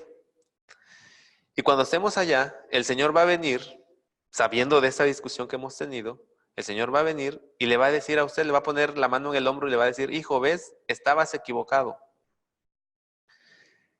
Y luego va a venir conmigo y me va a decir, también tú, cabezón, también tú estabas equivocado. Porque lo cierto es, hermanos, que no tenemos la información total para dar una postura contundente. Esa es la razón por la que existen muchas posturas. Esa es la razón por la que existen muchas perspectivas. Y si yo me cierro a que mi perspectiva, mi interpretación, mi hermenéutica, mi teología es la correcta, en ese momento estoy descalificando al resto de mis hermanos que piensan diferente que yo en este tema de escatología. Y yo no puedo hacer eso. Yo no puedo hacer eso porque Jesús a mí me dice que no me toca a mí saber ni los tiempos ni las sazones que el Padre ha puesto en su sola voluntad. Sí me toca estudiar lo más que pueda el tema, porque sí necesito dar respuesta a quien a mí me pregunta. Pero yo debo entender que aún mi respuesta no es concluyente. No es concluyente. Y yo lo he dicho en otras clases, nosotros podemos ver cómo el pensamiento con respecto a las últimas cosas de Pablo, por ejemplo, por no decir de la iglesia primitiva, fue cambiando. Pablo en 1 Tesalonicenses dice, los muertos en Cristo resucitarán primero y los que hayamos quedado seremos arrebatados. Entonces él está dando por hecho que en su vida va a suceder el regreso de Cristo. Pero usted va a leer 1 de los Corintios, me parece que es 1 de los Corintios, o 2, donde él hace la discusión de la resurrección y habla de la venida de Cristo, y él dice, y los que hayan quedado, pero ya no se incluyó. Parece ser que está cambiando su postura. Pero cuando usted lee 2 Timoteo, Pablo dice, yo estoy próximo a ser sacrificado y a reunirme con el Señor. Ya no está esperando la venida de Cristo. De hecho, hace esa declaración cuando dice, porque yo sé a quién he creído y estoy convencido que Él es poderoso para guardar mi depósito para aquel día. Ya hubo un cambio en su comprensión teológica. Así es que, si eso sucedió con la iglesia primitiva, yo creo que todos nosotros debemos estar abiertos a que nuestras conclusiones con respecto a temas como estos, pues la verdad no podemos ser dogmáticos en ese sentido. Yo doy mi opinión porque el hermano me la preguntó. Yo hasta aquí yo solamente he estado expresando lo que se enseña y cada quien debe llegar a una solución, a una decisión final. Pero esta es mi postura, mía. No tiene que ser la de usted. Tal vez todos nosotros, hermanos, necesitamos hacer un esfuerzo más para volver a estudiar lo que creemos que ya tenemos establecido y Dios nos puede iluminar. Pero otra vez, hermanos, el énfasis, según el pasaje que leí al principio, que he estado citando constantemente, el énfasis no está en que usted y yo tengamos perfectamente delineada la doctrina de las últimas cosas. El énfasis está en que seamos buenos testigos de Cristo en la tierra. No les toca a ustedes saber las sazones, pero recibirán poder y serán testigos. Creo que esa parte sí, eso es lo que nosotros debemos más tener en cuenta, más que defender una postura. Pero eso es lo que yo pienso, hermanos. Yo no sé si alguien más quiera una opinión, dar una opinión, decir algo. ¿No, hermanos? ¿Nadie más? Ok. Bien, entonces, es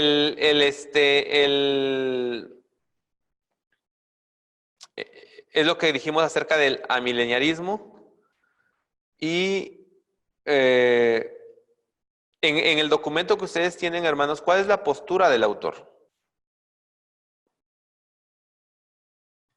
él dice que definitivamente la postura posmileniarista no tiene fundamento y es algo que no se debe considerar. En la práctica eso es lo que él dice.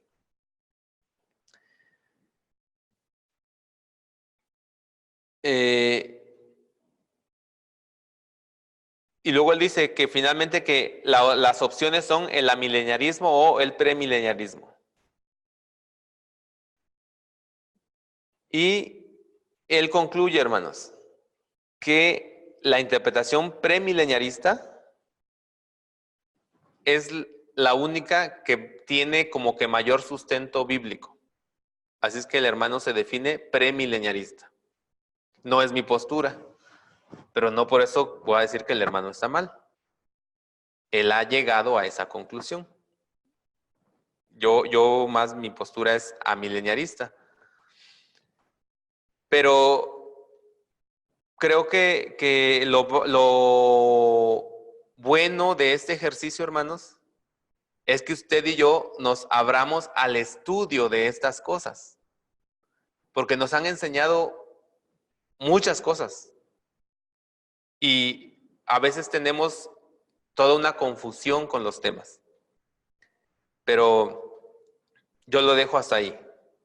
Usted sabrá cuál va a ser su muy personal conclusión. ¿Ok? Vamos a ir a la tribulación, hermanos. Bueno, no vamos a ir a la tribulación en el sentido estricto, vamos a ir al tema de la tribulación. ¿Cuáles son las perspectivas de la tribulación, hermanos? Bien. La primera perspectiva que vamos a ver es el pretribulacionismo. ¿Qué es lo que enseña el pretribulacionismo, hermanos?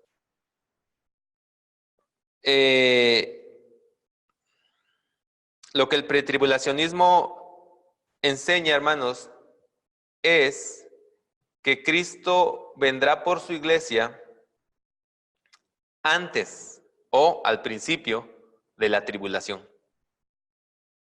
Eso es lo que enseña el pretribulacionismo. Estas posturas tratan de resolver el asunto de cómo o qué va a pasar con la iglesia en el momento de la tribulación, ¿no? ¿Qué va a pasar con la iglesia? Los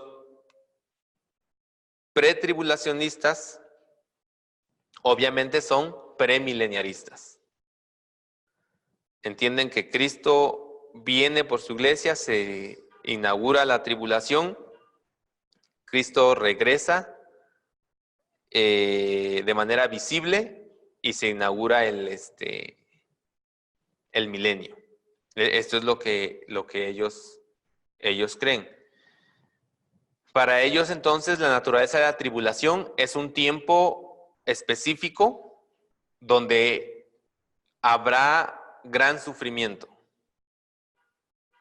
Va a haber gran sufrimiento y lo que nos dice entonces es que Cristo va a venir para llevarse a su iglesia de manera secreta. Ahora, en ese arrebatamiento, Cristo no viene hasta la tierra. Él solamente llega en algún punto en el cielo, la iglesia se va, pasan los 7 años de tribulación o la gran tribulación como se le conoce, y entonces Cristo desciende con su iglesia a juzgar la tierra, a inaugurar el milenio. Para el pretribulacionista, entonces, la iglesia está ausente del milenio, de la tribulación, perdón. La iglesia no participa de la tribulación. Y ellos hablan de que esa es una promesa de Cristo o expresada por Pablo, ¿no? Cuando él dice que Jesucristo nos va a salvar de la ira venidera. Y ellos dicen, no, se refiere a la tribulación. Ahora, sin embargo, si nosotros vemos el discurso de el Señor Jesús en Mateo 24, nosotros vemos que en ese discurso, Él sí dice que los creyentes van a participar de la tribulación. Él dice eso, que van a participar de la tribulación. Y el contexto de todo eso está en la pregunta de los discípulos acerca de cuáles son las señales del fin. Eso es lo que le preguntan en Mateo 24. ¿Cuáles son las señales del fin y cuáles son las señales de tu regreso? Y Jesús empieza a hablar y en ese contexto habla de la persecución, de la tribulación, donde los elegidos estarán presentes. Ahora, el dispensacionalismo, que es premileniarista y es pretribulacionista, va a decir, como una manera de explicar esto, que la referencia en Mateo 24 no es a la iglesia, sino a Israel. ¿Qué es lo que enseña el dispensacionalismo, hermanos? El dispensacionalismo enseña que Dios ha tratado con la humanidad de diferentes maneras en diferentes épocas.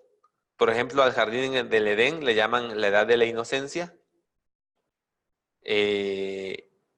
Al tiempo de la caída hasta el diluvio es el tiempo de la conciencia. De ahí en adelante con Abraham y todo eso es el tiempo de la promesa. Luego viene el tiempo de la ley y finalmente el tiempo de la gracia o el tiempo de la iglesia, que sería el tiempo que nosotros estamos aquí viviendo. Eso es lo que diría el dispensacionalismo. Ellos dicen que cuando Cristo viene e Israel rechaza a Jesús, entonces Jesús empieza a trabajar con los gentiles para levantar una iglesia gentil y hace un paréntesis en su trato con Israel. Y que cuando venga la tribulación, la iglesia se va y ese paréntesis con Israel se abre para que en el tiempo de la tribulación Cristo, Dios, trabaje con el Israel étnico nacional y de ahí tome a los que van a ser elegidos. Y entonces ellos dicen, por eso cuando Jesús habló de que los elegidos van a pasar por la tribulación en Mateo 24, se está refiriendo a Israel y no se está refiriendo a la iglesia. Ahora, esta es una perspectiva teológica llamada dispensacionalismo. Y está haciendo esa gran diferencia entre Israel y la iglesia. Esta es una postura. Resuelve de esta manera el asunto de la tribulación, hermanos. Así lo resuelve. Es una de las maneras, entonces, en que se entiende esto. El pretribulacionismo mantiene también que habrá dos juicios separados. El juicio a la iglesia cuando sea arrebatada y luego el juicio a los no creyentes o a los incrédulos al término del milenio, cuando se separen ahí a los buenos de los malos. Estas son las enseñanzas pretribulacionistas. ¿Ok? ¿Hay una pregunta, hermanos? Sí, ok, a ver, es que nada más veo una mano. Permítame, hermana. Ahí está. Ya. Sí, hermana. Disculpe, con eso de la teoría eso de la dispensación, ¿se ocupa en otra cosa o nada más en esto de la pretribulacionismo? No, hermano. Sí. El dispensacionalismo, hermanos, es toda una corriente teológica que va a interpretar la Biblia desde esa perspectiva, desde la perspectiva de los diferentes tratos de Dios con la humanidad.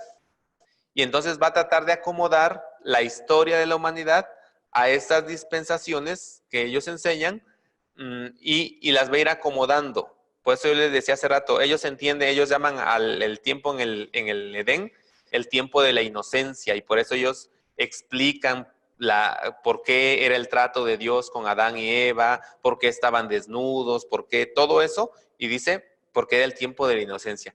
Después viene el tiempo de la conciencia, cuando Adán y Eva se dan cuenta que están desnudos y eso va a producir en ellos esa vergüenza, ese alejamiento de Dios, y ese tiempo de la conciencia, ellos van a decir, va a llevar a la humanidad a despegarse completamente de Dios, y Dios tiene que intervenir en el diluvio. Después del diluvio vamos a tener el tiempo de la promesa, cuando Dios va a levantar a Abraham y le va a prometer que le va a dar una tierra, y etcétera. Y luego van a hablar del tiempo de la ley, cuando se inaugura con Moisés, y en el tiempo en que... Y entonces ellos dicen, debemos entender los tratos de Dios con la humanidad desde estas maneras muy especiales en que Dios está tratando con la humanidad. El papel de Israel en la historia lo van a entender desde esta perspectiva también. Y obviamente el énfasis o la parte más fuerte de ellos va a ser la explicación escatológica desde esta perspectiva dispensacionalista. Ahí es donde ellos van a buscar cómo injertar o cómo lograr explicar si Dios está tratando de una manera especial con Israel y Dios está tratando con la iglesia de otra manera especial. Ellos van a tratar de conciliarlo al final de la historia. Y entonces la manera en que lo concilian ellos es diciendo, en la gran tribulación la iglesia no va a estar, Israel vuelve a entrar en tratos con Dios, y después de la gran tribulación el Señor viene con su iglesia, se vuelve un solo pueblo, siendo Israel el pueblo especial, y ya pasa todo lo demás, ¿no? El milenio y todo ese tipo de cosas. Entonces, sí, no es solamente para cuestiones escatológicas, sino para otras situaciones donde el dispensacionalismo va a tener una postura, ¿no? No sé si ustedes han leído alguna vez una Biblia Scofield de comentarios. Esta Biblia enseña dispensacionalismo. Y en muchos sentidos, el dispensacionalismo es una reacción al liberalismo. Por eso los dispensacionalistas van a ser conservadores, porque están reaccionando al liberalismo. Y otra característica del dispensacionalismo, hermanos, es que va a ser muy literalista en su interpretación de la Biblia,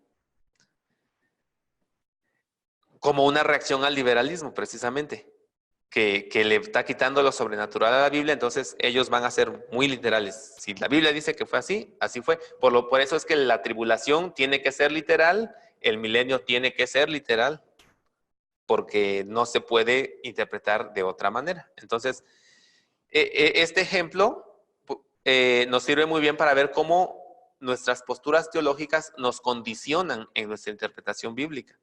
Yo por eso hace rato decía, hermanos, no tomemos posturas dogmáticas, más bien pensemos en que podemos estar equivocados y sigamos pidiéndole a Dios que nos ilumine y nos ayude a entender, y no permitamos que nuestras diferencias de interpretación o nuestras diferencias teológicas se conviertan también en una enemistad. O sea, yo no me llevo con ese hermano porque es dispensacionalista. Pues no debemos permitir eso, porque si hacemos eso, nuestra interpretación de la Biblia o el conocimiento que nosotros pensamos que tenemos de la Biblia, entonces no nos está sirviendo de nada. No nos está sirviendo de nada. Y esa es la conclusión de este estudio de escatología. La escatología nos debería dar esperanza, hermanos. La escatología nos debería dar un motivo para seguir trabajando en la obra del Señor. La escatología nos debe dar a nosotros una certeza de lo que estamos esperando también. La escatología debería ser una motivación para el trabajo que realizamos para el Señor, sabiendo, como dice Pablo, que nuestro trabajo en el Señor no es en vano. Eso debería ser la escatología.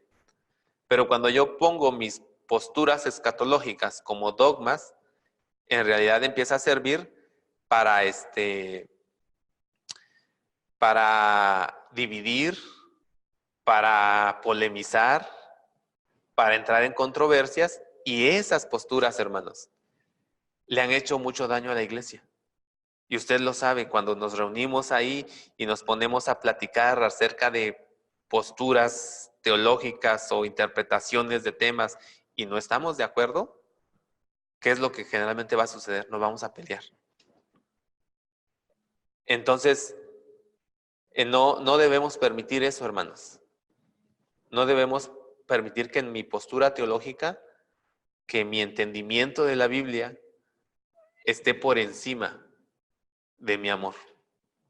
Pablo lo dijo, ¿no? Si yo tuviera toda la ciencia y entendiera todos los misterios y no tengo amor, nada soy.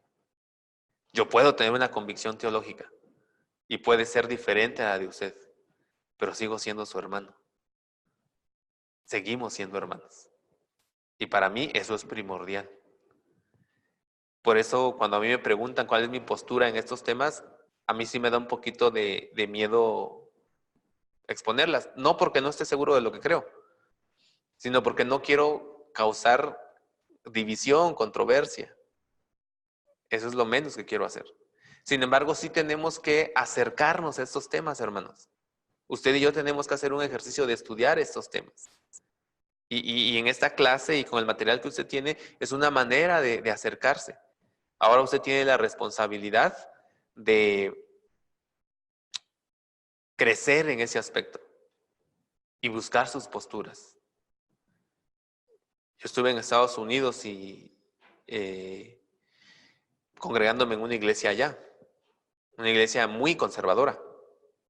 Así es que no compartí algunas posturas teológicas con ellos. Ellos eran dispensacionalistas. La literatura que nos daban era dispensacionalista. Y yo no comparto muchas de las conclusiones de nuestros hermanos dispensacionalistas. Pero ni para el pastor ni para mí eso fue un problema. Yo estuve sirviendo en esa iglesia porque el énfasis lo pusimos en el evangelismo, el énfasis lo pusimos en las misiones, el énfasis lo pusimos en el discipulado, no en las cosas en las que no estábamos de acuerdo. Entonces, ¿podemos trabajar juntos a pesar de tener diferencias teológicas? Yo creo que sí. Si ponemos como en nuestro punto de partida nuestra relación con Dios y el amor. Y todas las cosas sean hechas con amor. Es lo que recomienda el Señor. Entonces, yo creo que esa es la respuesta, hermanos. Esa es la respuesta. No tengamos miedo a entrarle a estos asuntos que definitivamente sí son polémicos. Gracias a Dios son secundarios. No son asuntos primarios de la Biblia. Si fuera de la salvación, si tuviéramos diferencias con la salvación, con la Biblia, con la Trinidad, eso sería otra cosa. Ahí sí, es otra cosa. Pero en estos temas son secundarios, hermanos. Son importantes, pero son secundarios. ¿Ok? Espero haber respondido a su pregunta, hermana. Post-tribulacionalismo. ¿Qué enseñan los post-tribulacionistas? Bueno, que la venida de Cristo va a suceder hasta el final de la tribulación, que la iglesia va a pasar por esa tribulación, que el Señor cuando venga por por su iglesia, eso va a marcar el final de la tribulación y el principio del milenio. Básicamente esto es lo que estudian o enseñan los post-tribulacionistas. Otra postura es los que están a la mitad, los que dicen, no, espérense, la iglesia va a pasar 3 años y medio de tribulación, va a ser arrebatada y va a salvarse de los siguientes 3 años y medio. Son posturas intermedias, hermanos. ¿Qué es lo que usted debe creer? Pues lo que el Señor le guíe. Vaya, profundice en la enseñanza, profundice en la Biblia y podamos ver esto de una manera más amplia. Como yo dije hace rato, yo entiendo la tribulación como algo simbólico de la lucha que la iglesia ha tenido históricamente en el extendimiento del reino. Que el Señor va a venir al final para poner punto final a la historia y que eso va a marcar el cambio totalmente de época, de era, donde nosotros vamos a estar ya con el Señor. Esas son mis posturas, eso es lo que yo pienso finalmente. No sé si usted tenga alguna pregunta o algo que decir aquí. Estamos a punto de acabar, hermanos, y se nos quedó en el temario el tema del cielo. Vamos a decirlo de una manera muy rápida. Nuestro destino, hermanos, es el cielo, y el cielo es el cielo porque ahí está Dios. El cielo es el cielo porque está la presencia de Dios. Definitivamente el cielo es un estado, en el sentido de que no estaremos en un estado de perfección, de ausencia de pecado, pero al mismo tiempo es un lugar. Porque si vamos a tener un cuerpo físico, vamos a tener que ocupar un lugar en el espacio y vamos nosotros a tener que estar en algún lugar. Y yo creo que esa es la referencia a que hace la Escritura cuando habla de cielos nuevos y nueva tierra. Se refiere a que el Señor va a transformar completamente la creación, la va a renovar absolutamente y por lo tanto va a tener un nuevo estado de cosas. Y en ese nuevo estado de cosas habrá un lugar para nosotros, donde la característica fundamental va a ser la presencia de Dios. El hecho de que vamos a ver a Dios cara a cara y que vamos a tener esa relación que Él pensó para la humanidad desde antes de la creación misma. Así es que el cielo, hermanos, es real. El cielo es algo que debemos estar esperando, anhelando, no por el cielo mismo, no porque ahí vamos a tener más gozo, más placer, no. Debemos anhelarlo porque ahí es donde vamos a estar en la presencia misma de Dios. Eso es lo que hace al cielo, el cielo, Dios. Apocalipsis dice que no habrá necesidad de luz, de sol, porque Cristo mismo estará ahí para alumbrarnos. Entonces, eso es lo que hace al cielo, el cielo, la presencia de nuestro Señor Todopoderoso. ¿Qué más podemos decir del cielo? Lo que Pablo dijo. Cosa que ojo no vio, oído no escuchó, ni ha subido al pensamiento o al corazón del hombre, es lo que el Señor ha preparado para los que le temen. En palabras del autor Max Lucado, dice: haz un esfuerzo de imaginación de tu mejor momento de inspiración e imagínate el cielo. Y luego dice, va a ser 1000 veces mejor que eso que te imaginaste. Y tiene razón. Así es que, en cuanto al cielo, yo solamente puedo decir, hermanos, allá nos vemos. Si no nos veo personalmente por aquí en el transcurso de nuestras vidas, allá nos vemos, hermanos. ¿Y qué le parece si allá continuamos estos temas de escatología? Y allá Dios irá con usted, que piensa diferente que yo, y le dirá, te equivocaste. Y vendrá conmigo y me dirá, tú también. Porque habrá sido totalmente diferente. Pero gracias a Dios, hermanos, porque Él nos pone su palabra y nos dice que la historia que nosotros estamos viviendo tiene un final. Y tiene un final feliz. Porque Él va a triunfar, porque ya triunfó sobre el pecado. Y estamos esperando esa consumación del tiempo. Bendito sea su nombre. ¿Le parece si oramos, hermanos? Y de esta manera terminamos nuestra clase. ¿Sí? Vamos a orar.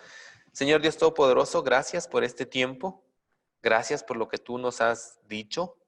Gracias porque hemos considerado diferentes maneras en que tu iglesia históricamente ha entendido, Señor, el final de los tiempos.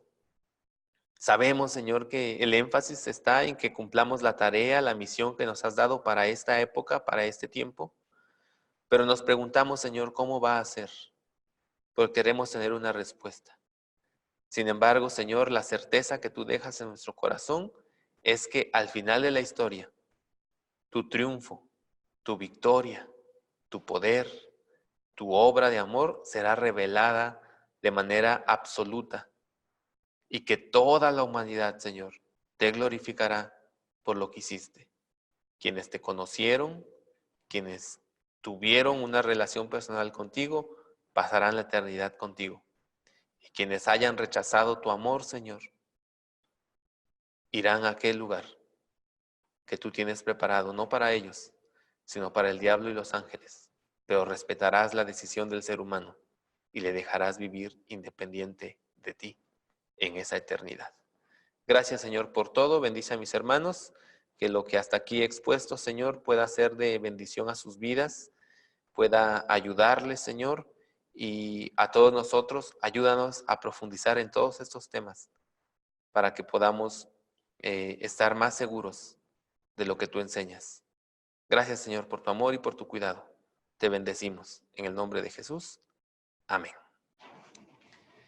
Que Dios les bendiga, hermanos. Nos estamos viendo. Si alguno de ustedes me debe tareas de las materias pasadas, hermanos, por favor, ayúdenme con eso. Creo haber calificado todas las que me mandaron. Pero si alguno me debe tareas, hermanos, todavía está a tiempo antes de que cerremos este ciclo. Muy bien, hermanos, que Dios les bendiga.